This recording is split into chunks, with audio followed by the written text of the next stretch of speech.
Olá, muito boa tarde, eu sou o Cássio Barcelos, aluno do segundo período de Economia da IPGE e hoje vou dar uma videoaula gigantesca sobre História da Filosofia e da Ética, mais especificamente sobre o livro Justiça, do Michael Sandel, que traz diferentes perspectivas sobre justiça, sobre ações morais, sobre bem-estar, de vários diversos autores e alguns exemplos mais práticos, que é o livro principal desse primeiro trimestre de aula. Esse aqui é o conteúdo que equivale aos 3 primeiros testes que o nosso professor Sérgio Praça vai fazer.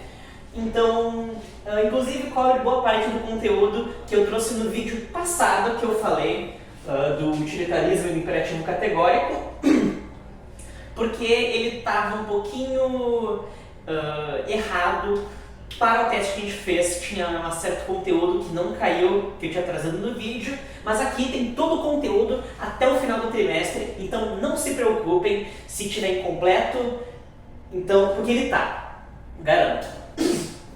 Tá, então vamos começar do começo, que é o capítulo 2 do livro do Sandel, que é sobre utilitarismo. Bem, o que é utilitarismo? Também conhecido como consequencialismo, é aquela corrente moral que diz que o que é justo, que ser justo, é fazer o que traz as melhores consequências. Ou seja, os atos aqueles que maximizarem o bem-estar ou minimizarem o sofrimento são os atos corretos. Isso vale tanto para a ação individual quanto para, por exemplo, políticas públicas. Porque um Estado que maximiza o bem-estar da população, que aloca os recursos da forma mais correta, que quantifica melhor a felicidade do seu povo, é um Estado mais justo, segundo os utilitaristas. E daí nós temos aqui 3 pensadores muito chaves, 3 pensadores que cada um tem uma perspectiva diferente, que são o Maquiavel, o Bentham e o Mill. O Maquiavel traz o conceito dele de virtude e fortuna, de que os fins justificam os meios, na sua obra O Príncipe. Então, por exemplo, virtude é a capacidade do líder de tomar as decisões corretas na hora correta, a fim de trazer um poder mais para si mesmo, a fim de garantir a estabilidade que no fim garante o bem-estar da população. Então, o líder justo, o líder forte, o líder que dura no poder é aquele que toma as melhores decisões, levando em consideração as suas consequências. E fortuna sendo apenas o acaso, a sorte. O Bentham foi aquele que criou a ideia do utilitarismo, de que as coisas podem ser quantificadas no bem-estar ou no mal-estar que elas causam e, portanto, há decisões objetivamente melhores ou piores dependendo das consequências delas. E o Mill trouxe um pouco mais de nuance, trazendo, por exemplo, bem-estar superior e bem-estar inferior, trazendo questão da liberdade, dos direitos e da equidade nessa equação que o Bentham mais ou menos desconsiderou. Tá, então vamos para as objeções. Um grande foco aqui vai ser sobre objeções, porque a discussão da moral e da ética não é uma coisa cravada em pedra, não é uma coisa objetiva, então sempre há questionamentos a serem feitos que levou a novas ideias e conceitos que talvez estejam mais próximos da verdade. Tá, o utilitarismo tem algumas objeções, tem 3 objeções principais, que eu botei em 2 pontos e daí um dilema ético. Tá, a primeira objeção é que todas as ações são medidas em utilidade. E isso leva a problemas de cálculo. O que isso quer dizer? Todas as experiências humanas podem ser colocadas teoricamente numa mesma moeda. É assim que tu mede as consequências. Então, por exemplo, eu gravar esse vídeo, eu mandar um texto ou não fazer nada tem peso diferente no bem-estar das pessoas. Eu perco um pouquinho de bem-estar fazendo esse trabalho todo, vocês ganham bem-estar podendo estudar de uma forma melhor e depois eu ganho um bem-estar caso as pessoas vierem me ajudar. Porém, como é que tu mede isso aí objetivamente? Tem como classificar experiências como sendo melhores ou sendo piores? Dá para medir todas as experiências humanas com uma mesma moeda? Isso é uma dificuldade que não dá muito para responder. Não tem como tu colocar todas as ideias humanas numa planilha do Excel e esperar que isso dê certo. E daí uma subobjeção dessa é a questão de prazeres superiores e inferiores que o Mill traz, porque ele diz que algumas coisas merecem mais pontos de utilidade do que outras, só que daí fica a questão, quem que define o que é bom e o que é ruim, no geral até? Porque muitas pessoas podem achar, por exemplo, que ficar horas no TikTok é um prazer muito bom, mas poucas vão dizer que é um prazer superior a, por exemplo, ler um livro ou ouvir música, mesmo que a felicidade que traga não seja lá muito diferente. E segundo é a rejeição dos direitos individuais, porque o bem-estar coletivo é mais importante do que o bem-estar individual. Novamente, a gente está pesando todo o bem-estar e todo o sofrimento em uma mesma pilha. Portanto, se uma pessoa, então teoricamente, se uma pessoa passar mal para que milhões fiquem bem, é tolerável. Como dá o famoso exemplo, matar bebê Hitler impediria o Holocausto, provavelmente. Então, matar um bebê a sangue frio seria uma ideia boa, mesmo que todo mundo, no geral, não queira matar bebês. Ou bebê Jesus também, como foi trazido na nossa aula. Então, aqui um dilema ético que é o problema do bonde. Tem um trem está desgovernado, ele pode matar ou 5 pessoas ou uma pessoa, e você controla para qual lado ele vai, se ele vai matar 5 ou vai matar uma pessoa. O utilitarista sempre vai decidir matar uma pessoa em vez de 5, porque 5 vidas é maior do que uma vida, portanto, causa maior bem-estar, menor sofrimento. Existem algumas nuances a mais nessas decisões aí, principalmente relacionado a prazeres superiores e inferiores, a diversos dilemas morais, porém, basicamente é isso que tratamos de utilitarismo. A segunda corrente moral que a gente vai ver é o libertarianismo, ou libertarismo, a ideologia libertária, que é o capítulo 3 do Sandel. Bem, o que baseia todo o liberalismo, tal qual o utilitarismo se baseia na utilidade, o libertarismo se baseia em liberdade, exatamente. Então as ações elas somente serão consideradas justas se respeitarem a liberdade individual, ou seja, se forem entre indivíduos em consentimento e que respeitem a liberdade de cada um, não haja nenhum tipo de coerção. E daí o libertarianismo é tanto questões mais individuais, por exemplo, contratos entre 2 indivíduos, eles defendem muito o livre mercado como uma boa forma de alocar recursos, uma forma justa de alocar recursos, e também defendem políticas que minimizem ao máximo possível, ou seja, o Estado, a participação do Estado na economia, na vida pública, etc., porque muitas das leis que o Estado faz, eles interpretam como sendo paternalistas, como sendo leis coercitivas. Por exemplo, muitos libertários defendem a liberação das drogas, a liberação das armas, a possibilidade da pessoa basicamente fazer o que quiser desde que haja consentimento. O livro do Sandel traz alguns exemplos de questões que os libertários defendem, por exemplo, barriga de aluguel, suicídio assistido, ou até mesmo canibalismo consensual, o que é um pouco estranho. Mas só que, como a pessoa tem o direito total sobre si mesma, a propriedade de si mesma, ela pode inclusive decidir acabar com a própria vida, e você não pode realmente impedir isso por meio de lei. O Estado proibindo o suicídio é realmente um tipo de política muito esquisita, se você pensar direito. Tá. Então, eles defendem que eles são contra qualquer tipo de lei que restrinja a liberdade individual, porque o indivíduo é dono de si mesmo, pode tomar as decisões por conta própria e sofrer as consequências também. Além do mais, eles são contra a redistribuição de renda como um fim em si próprio, porque eles acreditam que tirar dinheiro de alguns para dar para outros é restringindo a liberdade da pessoa que tem mais dinheiro e também você está tirando bens dela, a propriedade privada também é uma coisa muito valorizada. Então, somente alguns libertários apenas defendem esse tipo de redistribuição como um meio de corrigir injustiças. Por exemplo, se a pessoa ficou rica escravizando outras, eles consideram justo você tirar parte do dinheiro dela para dar para as pessoas que foram escravizadas. Porque nós temos aí uma relação clara de alguém que foi injustiçado e alguém que se aproveitou da outra coagindo-a. Assim, indo contra a liberdade individual. Tá. Então nós temos aqui objeções, principalmente objeções à não redistribuição dos recursos, porque é realmente difícil encontrar alguém que seja contra liberdade individual no geral. Mas a questão da redistribuição de recursos, os libertários são completamente contra esse tipo de redistribuição, e daí tem alguns pontos que são levantados muito comumente, depois a gente vai ver mais aqui em ação afirmativa, que defendem a redistribuição. Por exemplo, imposto não é roubo. Então, você forçar alguém a trabalhar como escravo e você exigir pagamento de imposto de algumas pessoas devido das pessoas pelo trabalho que elas realizam não é a mesma coisa. Porque tu também pode só trabalhar menos e tem pagar menos de imposto, né? Ninguém está te impedindo de fazer isso, a não ser o seu chefe, daí isso é outra questão de liberdade individual e de coerção.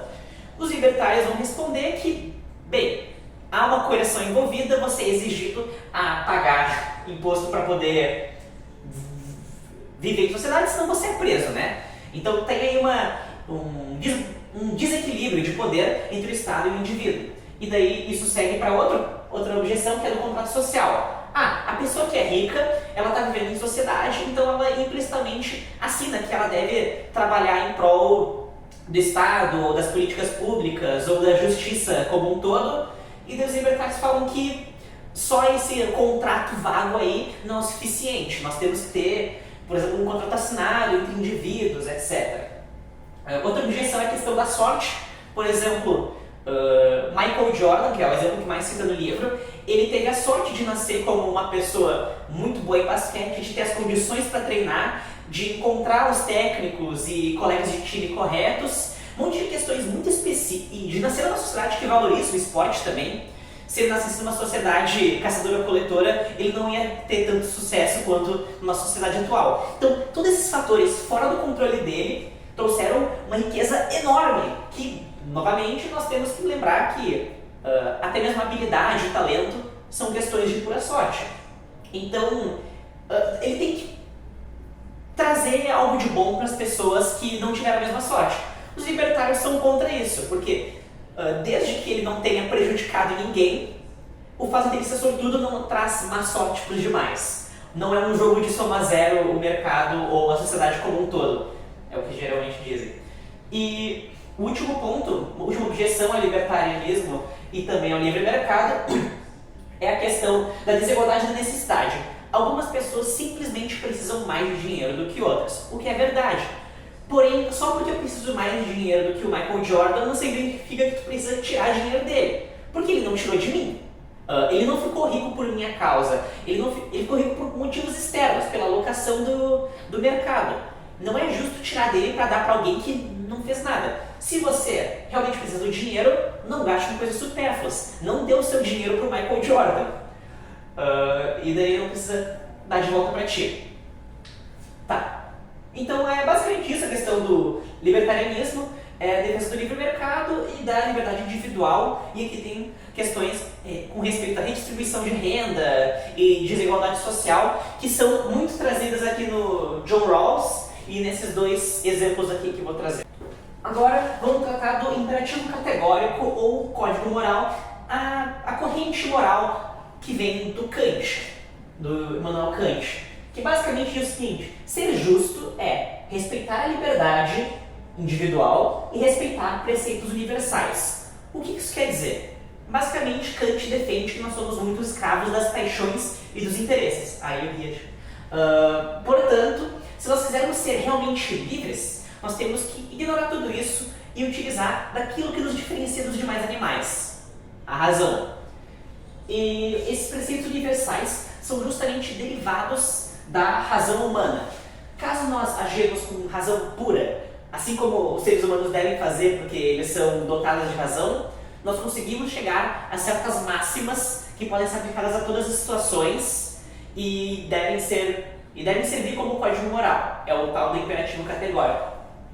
Aqui, ó. Se os homens usarem da razão, chegarão às mesmas ideias. Então, como os homens são dotados de razão, se você focar muito em ser racional, você eventualmente vai chegar a algumas coisas objetivas, a algumas verdades. Aquela ideia lá do Descartes de eu penso, logo existo. Então, se você pensar muito, se você agir racionalmente, você eventualmente vai chegar às mesmas conclusões das outras pessoas. E é isso que diverge as críticas, isso que rebate as críticas ao Kant de que, por exemplo, cada um cria seu próprio código moral, então tá tudo liberado, etc. Essa objeção aí não cai muito bem com os preceitos que o Kant próprio diz. Tá. As mesmas ideias seriam universais, incondicionais e que trata as coisas como fins em si mesmas, não como meios para um fim. Ou seja, os preceitos que o Kant está dizendo do imperativo categórico são universais e incondicionais, ou seja, devem se aplicar para todas as situações possíveis. Não existe um mas, não existe uma exceção. Se você fizer uma coisa, as coisas do imperativo categórico, elas têm que ser certas a todo momento. Não existe nenhum motivo para ela, não existe nenhuma situação que leve elas a serem ruins, e elas devem tratar as coisas, mais especificamente as pessoas, como fins em si mesmas, não como meios para um fim. Ou seja, você deve agir levando em consideração apenas a sua própria intenção. A ação moral é aquela que apenas leva em consideração a intenção da ação, que é fazer o bem, que é seguir o imperativo categórico, não as consequências. Ele é contra o utilitarismo porque ele pode levar algumas coisas ruins a serem boas dependendo da situação. Como eu disse antes, matar o bebê Hitler seria uma coisa boa, mas só que matar em qualquer situação é ruim. Então você defender a morte do bebê Hitler seria contra o imperativo categórico, o certo seria não matar sob nenhuma circunstância. E tratar as coisas como fins em si mesmas, respeitar a vida humana, não mentir, não matar, sempre fazer o certo, sabe? Que chega a alguns problemas, por exemplo, o famoso dilema do Kant. Você tem você está na Alemanha nazista, você tem a Anne Frank escondida na sua casa. De repente chega um oficial nazista, bate na sua porta e pergunta se você está guardando judeus na sua casa. Se você mentir para ele, você vai salvar a vida da Anne Frank. Só que mentir errado. O Kant já dizia. Então você tem que entregar a Anne Frank para os nazistas deixarem que ela mate. Isso é uma decisão ruim. As consequências delas são ruins. Mas você pode se orgulhar que você está seguindo o imperativo categórico, você está sendo moral e ético. Tá, não é bem assim. Porque você pode, por exemplo, não mentir, mas também não contar a verdade. Você não precisa dizer para o oficial nazista, ela está na minha casa, está naquele quarto lá, pode ir buscar. Tá certo que ele considera que mentir é ruim, mas existem formas de você poder ainda fazer o bem sem fazer o mal, por assim dizer. E daí ele defende o imperativo categórico muito como uma aplicação individual, como um código moral para o indivíduo. Ele não escreveu muito sobre política, ele decide fazer isso aí a fim de desconsiderar as paixões do nosso julgamento, desconsiderar os interesses. Então, uma sociedade em que todo mundo seguiria o imperativo categórico, ninguém estaria buscando o próprio interesse, ninguém estaria usando os outros para atingir um fim próprio, para atingir riqueza, para atingir poder, etc. E essa ideia aqui de que a sociedade justa seria aquela que as pessoas não estão buscando os próprios interesses, influenciou o elitarismo do John Rawls, que é o véu de ignorância, etc., porque para ele as decisões que formam uma sociedade justa são aquelas que surgem ao se desconsiderar qualquer tipo de viés, qualquer tipo de parcialidade que surge do próprio indivíduo. Então o Kant basicamente diz os fins não justificam os meios, por favor considere apenas as intenções ao tomar qualquer decisão com o devido cuidado. Daí temos o capítulo 6, que é sobre a equidade de John Rawls. Tá, John Rawls era um filósofo americano e ele estava querendo saber a origem da justiça, especialmente o que faz uma sociedade ser justa. Para ele, as leis mais justas seriam aquelas que surgem, que seriam elaboradas sob o véu de ignorância.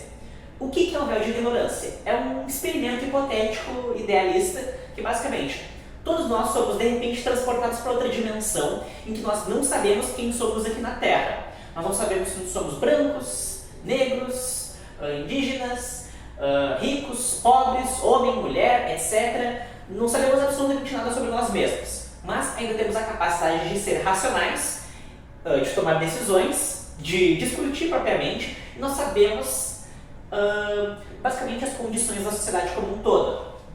Sob esse experimento do véu de ignorância, as pessoas todas se reuniriam, discutiriam sobre os princípios que levariam a uma sociedade boa, e elas, nesse véu, por medo de leis injustas provavelmente afetarem elas, iriam decidir por propostas mais iguais.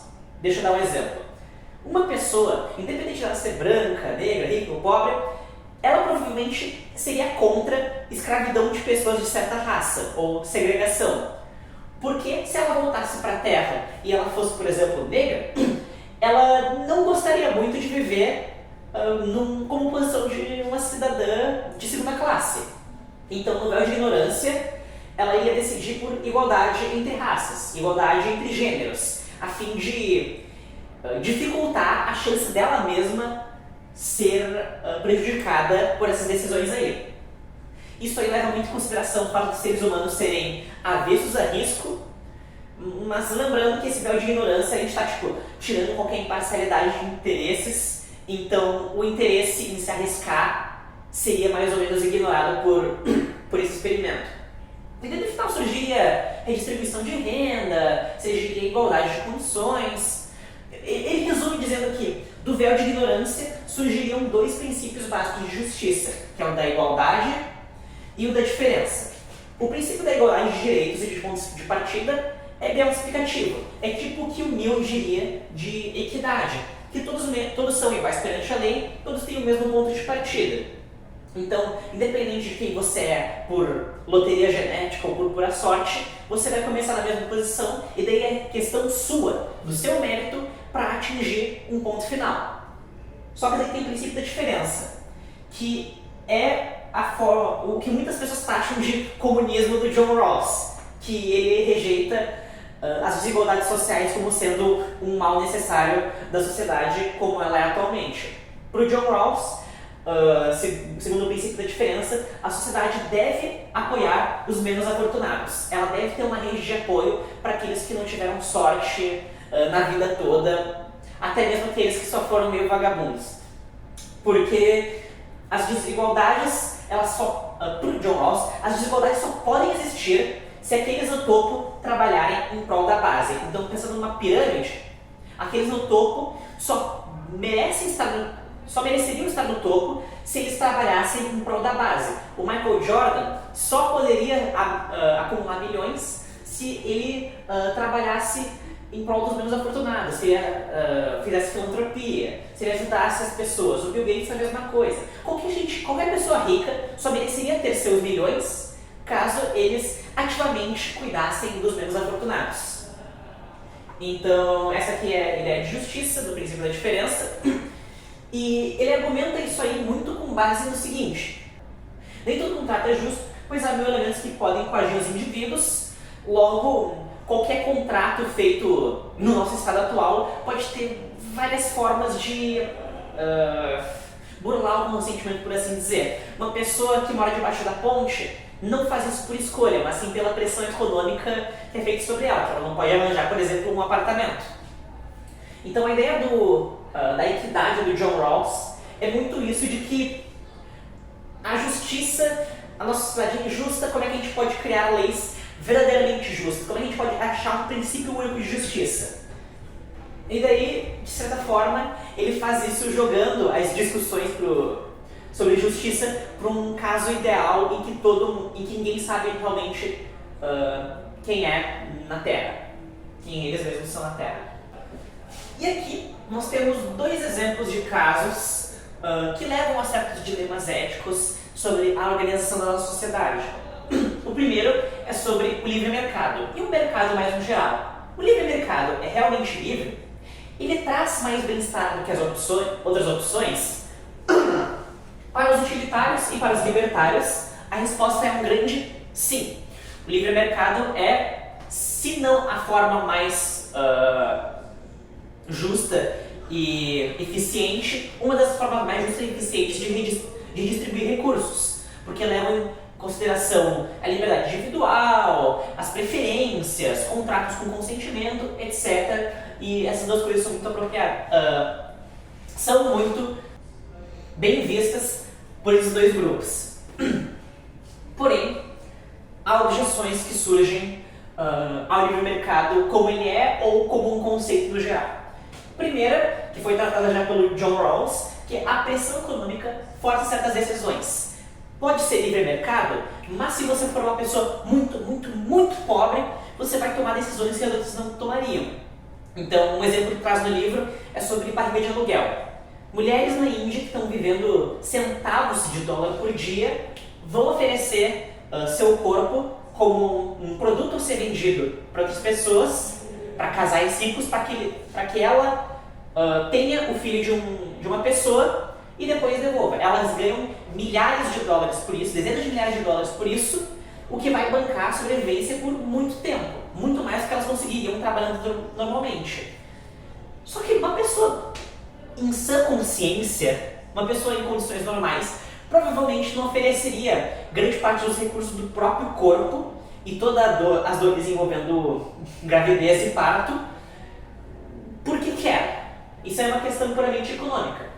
Segundo, que tratar certas coisas como mercadorias não dá a elas o valor que merecem. Por exemplo, o corpo das pessoas, questão de prostituição, questão de barriga de aluguel e bebês, etc. No caso da barriga de aluguel, bebês são tratados como mercadoria e isso não dá o valor que a vida humana merece para isso. Também dá para argumentar, por exemplo, que comida tem um valor muito maior do que ser uma mera mercadoria que a gente compra no mercado, etc. Essa é uma objeção mais metafísica de que as coisas têm valor próprio e a mercadoria meio que banaliza isso. E a terceira é a alocação desigual de recursos, que quando o livre mercado funciona, algumas pessoas ficam muito ricas, outras pessoas ficam muito pobres, e essa desigualdade é ruim, no geral. Daí, nós temos a objeção ao quadrado, objeção da objeção, que é a distribuição desigual surge da vontade geral. Então, você, ao gastar seu dinheiro, vai fazer algumas pessoas mais ricas do que outras. Quando você compra maçãs em vez de laranjas, você está enriquecendo o produtor de maçãs e está tirando o consumidor da produção de laranjas. Então, por meio das suas decisões como indivíduo e as decisões de indivíduos ao longo de todo o sistema, vai se criando desigualdade naturalmente, e essas desigualdades são vistas muitas vezes como justas. Se não há nenhuma coerção envolvida, se não há nenhuma violência, então tá certo ter essa desigualdade. Tipo, ninguém fez nada de errado. E também nós temos a ação afirmativa, que é o capítulo 7, que ainda não foi passado em aula, quando esse vídeo está sendo gravado, mas vai ser, que é a seguinte: até que ponto que corrigir injustiças não leva a outras injustiças?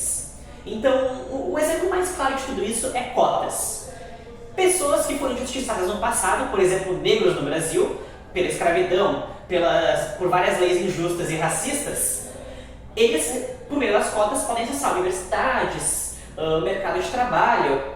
Só que daí isso vai levar várias pessoas que merecem, mas não são negras, a serem tiradas do jogo.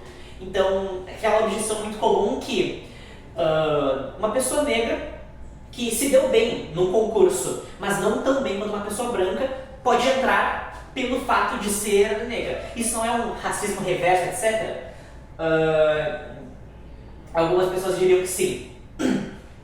Mas aqui é: objeções à ação afirmativa como um conceito. Que as ações afirmativas impedem que pessoas merecedoras obtenham êxito. É isso aí, entrando em universidades, em concursos, em mercados de trabalho, que essas cotas, elas corrigem certos erros do passado, que elas trazem certas pessoas que não teriam oportunidade para locais onde elas não habitavam antes, por exemplo, a universidade. Porém, algumas pessoas que mereceriam entrar aqui e obter a nota necessária não teriam mais acesso a essa vaga. E daí outra objeção, que é mais intrínseca ao ato das ações afirmativas, que elas são feitas para corrigir erros históricos, principalmente. Nós não somos necessariamente obrigados a pagar pelos pecados que nós não cometemos. Só porque nossos antepassados fizeram a cagada e nós corrigimos essa cagada por meio de não fazer mais ela, não significa que nós devemos ativamente se autoflagelar para poder pedir desculpas. Então, uma objeção comum seria que, hoje em dia, os negros têm direitos iguais, portanto, cotas raciais nas universidades não são necessárias, porque eles podem entrar por conta própria. Tá. E daí nós temos a objeção. A objeção, em muitos casos, porque, por exemplo, a admissão de cotas raciais. Esse é o exemplo mais que eu estou mais repetindo, porque é um exemplo que foi muito controverso no próprio Brasil e está em tudo quanto é lugar. Tem cota universidade, mercado de trabalho, concurso público, etc. Que é a seguinte: os valores que as instituições buscam são definidos por elas mesmas. O mérito não é tudo. Então, se uma universidade diz que a intenção dela não é apenas ensinar, não é apenas espalhar conhecimento, mas garantir diversidade, garantir uma sociedade mais diversa, mais plural, mais justa, então está dentro do direito dela poder ter esse tipo de política, esse tipo de medida. O mérito não necessariamente significa posse, não significa necessariamente que as pessoas têm direito moral, dever moral de conseguir alguma coisa, só porque elas são, entre aspas, merecedoras. E novamente, muitas vezes, quem merece, quem não merece, é questão de sorte, é questão de distribuição desigual de recursos que está fora do nosso controle. Então, essa aqui é uma questão de equidade, de igualdade, que tenta desconsiderar, que tenta revezar certos problemas, tanto históricos, quanto problemas inatos de que as pessoas não nascem todas sortudas nessa meritocracia.